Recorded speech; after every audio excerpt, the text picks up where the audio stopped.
안녕하세요. 금나침반입니다. 우리가 그 대출을 신청했을 때 여러 가지 이제 자격 조건을 보죠. 그 중에서도 이제 하나, 중요한 것 중에 하나가 바로 신용 점수입니다. 신용 점수. 신용 점수를 또 꽤 굉장히 모든 조건들이 다 중요하지만 이제 그 중에서 신용 점수도 굉장히 중요한 역할을 하는데, 우리가 보면 대표적으로 신용 점수를 확인하는 데가 바로 나이스 지킴이하고 올크레딧 K10이라고 하죠.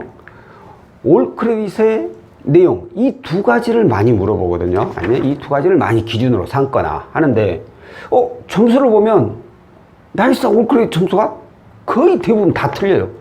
저 역시도 마찬가지예요. 저는 올크레딧 신용 점수가 높고 나이스 신용 점수가 낮아요. 거의 저는 한 100점 정도 차이 나요. 정확하게 95점인가? 이 정도 차이가 나요. 엄청난 차이죠. 근데 왜 이렇게 점수가 차이가 날까? 라는 의문점을 가지고 저한테 물어보신 분들도 꽤 계십니다.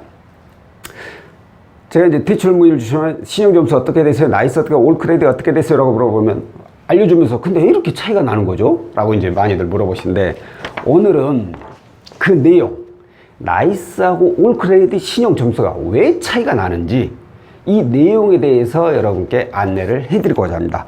기본적으로 정확하게 디테일하게 파악을 하려면 나이스나 올크레딧 각각 전화하셔서 물어보시거나 홈페이지에 들어가 보시면 이 신용점수를 산정하는 그 기준들이 있어요. 거기서 보면 좀 더 디테일하게 나와 있을 겁니다. 오늘은 제가 일반적으로 제 나름대로 해석을 해서 편하게 듣기 쉽게, 이해하기 쉽게 한번 제 나름대로 해석을 해서 알려드릴까 합니다. 자, 첫 번째로 뭐가 있냐면,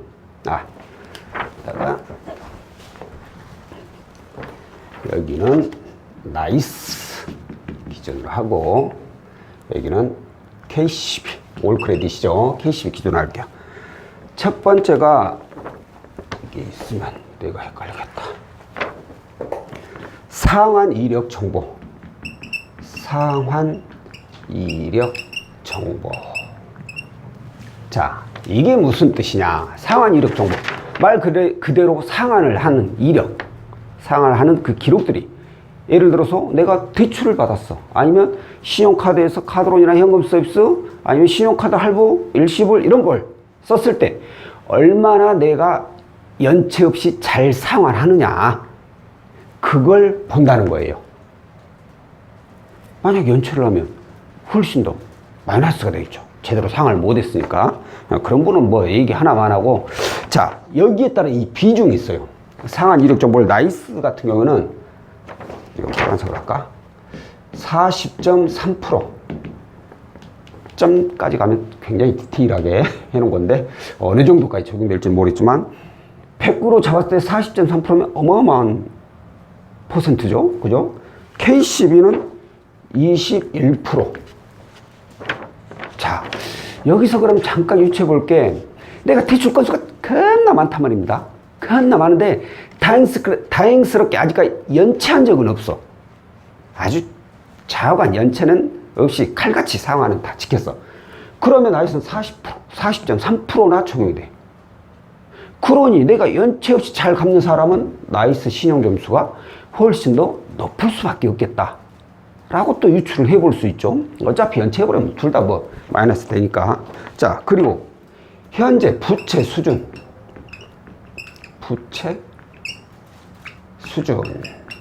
자, 이게 뭐냐? 소득 대비 부채 비율을 얘기하는 거죠. 소득 대비 부채 비율. 예를 들어 가지고 내가 연봉이 5천이야. 근데 부채가 한 1억 있어. 1억도 200%니까 어마어마한 거죠. 근데 누구는 300%가 돼버려. 1억 5천만.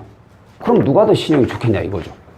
당연히 부채가 더 적은 사람이 좋다 이거예요. 자, 그 비율이 나이스는 23%, 그리고 K12는 24%. 자, 이것만 놓고 봤을 때 23%, 24% 거의 별 차이가 없죠. 퍼센트로. 그러니까 이건 나이스나 K12나 비슷하게 적용을 한다 라고 보면 될 것 같고, 그 다음에 신용. 거래 기간. 이게 무슨 얘기냐? 신용거래. 이건 곧 대출이나 신용카드를 이용한 기간을 얘기합니다. 어떤 분들은 나는 대출도 없고 신용카드도 이용 안 하고 그냥 오로지 체크카드만 이용하는데, 그건 관계없나. 체크카드도 관여를 하기는 하는데 이게 대출이나 신용카드에 비하면 굉장히 미미합니다. 그렇기 때문에 크게 체크카드로는 크게 효과를 볼 수 없고, 대부분은 신용카드, 먼저 신용카드 많이 받잖아요. 신용카드를 내가 뭐 3년간 썼느냐, 1년간 썼느냐, 5년간 썼느냐, 10년간 썼느냐. 그러니까 우리 나이스나 올크랩 보면 신용기간이 깁니다, 뭐 짧습니다, 어쩌고저쩌고 이런 문구가 있어요. 부정적인 경우에 신용기간이 짧습니다. 긍정적인 신용기간이 긴 오랜 기간 동안 신용거래를 해왔습니다. 이렇게 나눠져요. 이 신용거래 기간이 어느 정도 되느냐 이거죠. 그러면은 얼른 생각해봤을 때 이제 사회 초년생, 이제 뭐 20살, 21살 이러신 분들, 이런 분들은 신용거래 기간이 짧잖아요. 이제 신용카드 만든 지 1, 2년밖에 안 됐으니까. 자, 그럼 생각을 해보세요. 제 나이하고 이제 20살 된 분하고 비교를 했을 때, 예를 들어가지고 똑같은 대출을 20대도 1,000만 원 받고, 내 나이 밝히 좀 창피한데, 50대도 1,000만 원을 받았어. 그러면 누가 신용이 더 많이 떨어지냐 이거예요. 당연히 20대가 훨씬 더 많이 떨어진다는 거예요. 이건 제가 상담을 해보면서 다 알아요. 나이 좀 드신 분, 그러니까 30대 이상이신 분들은, 대출이 몇 군데 있어도, 특히나 30대 초반 말고 30대 후반이나 40대 이런 분들은 신용거래를 많이 해왔기 때문에 뭐 이금융권이나 이런 거 좀 이용했어도 신용점수가 많이 하락되어 있잖아요. 물론 이제 너무 많이 이용했으면 하락되어 있겠지만, 근데 뭐 한두 건을 이용했다 그러면 아주 많이 하락되지는 않아요. 근데 이제 20 초반이신 분들, 이런 분들이 똑같이 뭐 이금융권 이렇게 한두 건 이용했다 그러면 신용도 훅 떨어져 있습니다. 그렇기 때문에 그만큼 신용거래 기간도 중요하다. 특히나 20대 초반도 있지만 개인 회생이나 파산 면책 받으신 분들, 이런 분들도 그 전에 신용거래가 싹 없어져요. 그 기간 동안에 신용카드 대출 자체가 안 되는 거잖아요. 그렇기 때문에 싹 없어지고 다시 신용거래를 싹 하게 됩니다. 그때는 나이가 많고 적고가 차이가 없겠죠. 자, 이 비율은 보면은 신용거래 기간은 10.9%, 그리고 KCB는 9%. 다른 거에 비하면 굉장히 좀 비율이 낮아요. 신용거래 기간이. 그만큼 이건 뭐 어쩔 수 없이, 사회 초년생들이 어쩔 거요. 그럼 그동안에 네가 10살 때 대출해주든가 아니면 신용카드를 만들어주든가.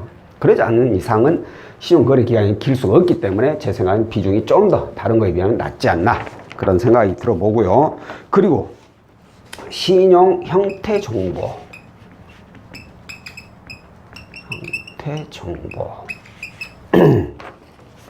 자, 이건 어떤 거냐면, 상한 이력 정보. 내가 대출 어디서 받았든 간에 일단 연체 없이 잘 갚아. 그럼 그것만으로도 신용 점수가 올라간다는 거예요. 그런데 이게 만약에 2금융권이 아니라 1금융권만 이용하고 있는 분하고 1금융권하고 또 2금융권 같이 이용하는 분하고 했을 때 내가 연체 없이 잘 갚아. 그러면 두 분 다 신용 점수가 똑같이 올라갈까요? 그러지는 않는다는 거죠. 내가 1금융권을 이용하느냐 아니면 2금융권을 이용하느냐, 뭐 대부업체를 이용하느냐, 현금 서비스를 자주 이용하느냐, 이 차이라는 거죠. 대출 건수가 몇 개나 되느냐, 이런 거예요. 이런 거 제가 항상 얘기했죠. 대출 건수 늘리지 말라고. 그만큼 더 많이 내가 신규 대출도 발생해야 되고, 신규 대출 발생되려면 조회가 들어가야 되고, 이런 것들 때문에 신용점수가 많이 떨어지니까 가능한 통합을 하면서 추가 자금을 구하는 게 신용의 도움이 된다. 그 얘기를 말씀드려요. 그러니까 신용형태 1금융권만 이용하면 제일로 좋겠지만 2금융권 혹시라도 이용하더라도 가능한 한 건 이상은 이용하지 마라. 또 이용해야 될 일이 생기면 그냥 이것을 한 개짜리로 통합하면서 원하는 금액이 나오는지 봐라. 이런 얘기고, 대부업체는 물론 뭐 이용하면 안 좋고, 현금 서비스는 저희가 절대 싫어한다 했죠. 현금 서비스 한 번 이용하는 거 이런 건 상관없다 했어요. 1년에 뭐 두세 번, 서너 번 정도? 한 달에, 뭐 세 달에 한 번, 네 달에 한 번 이 정도 이용하는 건 큰 차이가 없다 이거예요. 다만 매달 그냥 꾸준히 조금씩 습관적으로 쓰시는 분들, 그리고 돌려막기 하시는 분들, 이분들은 절대 안 된다는 거예요. 현금 서비스 제가 대부업체보다 더 안 좋다겠죠. 현금 서비스 3개월 이상만 이용해봐요. 대부업 한 건 이용하는 것보다 신용점수 더 많이 떨어집니다. 그래서 저는 현금 서비스는 절대 이용하지 말아야 하는데, 이게 바로 신용 형태 정보에 들어간다는 거예요. 자, 그러면 이건 어느 정도의 퍼센트가 적용이 될까 보면은 25.8%, 이건 38%. 우와, 나이스에 비하면 K12가 엄청나게 많이 적용을 하네요. 그죠? 38%. 대 20, 29 하다가 38. 자, 그러면 이제 여기서 우리가 나이스하고 K12 점수를 유출을 해볼 수가 있죠. 나이스에서 좋아하는 게 뭐냐? 바로 이 상한 이력 정보예요. 일단 연체 없이 너희들 잘 갖기만 해. 뭐 대출 많이 받으면 건수 많이 있으면 안 되긴 하지만, 그래도 어쩔 수 없이 받는 거라면 연체는 하지 마. 그러면 신용점수는 어찌됐든 많이 하락은 안 시켜줄게. 그리고 그것만 연체 없이 잘 갚으면 다시 올려줄게. 이 뜻이 되는 거고, K12의 중점은 신용 형태 정보. 대출 여러 군데서 받지 마야. 이왕이면 1금융권만 받고, 현금 서비스 자주 이용하지 말고 2금융 꼭 받아야 된다면 건수를 줄여라. 그러면 내가 신용점수는 조금이라도 더 도움이 되게 해줄게. 이런 뜻이 되는 거예요. 그러니까 저한테 문의 주신 분들은 대부분이 대출도 많고 건수도 많은 분들이요. 근데 그런 분들이 대부분 또 나이스 점수는 높아요. K12 점수가 낮고. 이게 무슨 뜻이에요? 내가 대출은 많은데 그래도 연체 없이 잘 상환했다는 뜻이요. 근데 K12는 내가 대출 건수가 많아. 여기저기 흩어져 있어. 그래서 신용점수가 더 낮다는 뜻이 되는 거죠. 그러니까 이런 것들 솔직히 하나로 딱 요약해보면, 뭐 대출 받지 마. 그 뜻하고 똑같긴 하지만, 꼭 대출 받아야 된다면 가능한 많이 받지 마라. 그러니까 금액은 둘째치고 건수를 많이 늘리지 마라. 그리고 아까 말씀드린 현금 서비스 이용하지 마라. 이것만 잘 지켜도 내 신용 점수는 어느 정도는 유지가 된다는 거예요. 그리고 어쩔 수 없이 이용했다고 하더라도 제가 항상 그랬죠. 대출을 그래 어쩔 수 없이 내가 처음 하나 받고 또 하나 받고 또 하나 받고 이렇게 받았어. 이제 여기까지 받아가지고 이제 더 이상 이제 대출 받을 일 없어. 그러면 이렇게 처음에 이렇게 떨어지겠죠. 신용 점수가 하나하나 받을 때만 떨어지겠죠. 그리고 여기까지 받으면 바닥을 이제 치는 거예요. 그리고 내가 이제부터 연체 안 하고 더 이상 대출 안 받고 현금세 이런 거 아무것도 안 받고 대출 조회도 하지 말고, 그러면 이렇게 슬슬 다시 올라가게 돼 있는 거예요. 점수는. 봤죠? 상한 이력 정보 연체만 하지 마. 잘 갖게만 해. 그래도 점수는 올려줄게.